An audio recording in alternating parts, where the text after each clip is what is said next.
అమరావతి రాజధాని, పోలవరం వీటన్నిటి కోసం ఈ వయసులో కూడా కష్టం చేస్తున్నటువంటి చంద్రబాబు నాయుడు గారి స్ఫూర్తిగా ప్రతి కార్యకర్త,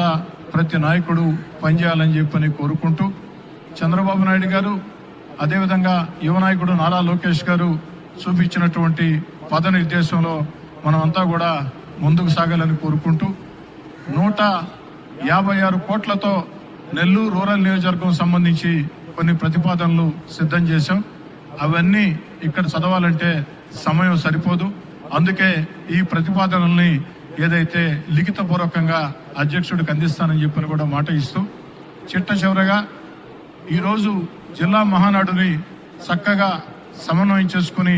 అందరూ అటు ఎంపీలతో, మంత్రులతో, ఎమ్మెల్యేలతో, నాయకులతో అందరితో చక్కగా నడిపిస్తున్నటువంటి జిల్లా అధ్యక్షుడు అబ్దుల్ అజీజ్ గారిని మనస్ఫూర్తిగా అభినందిస్తూ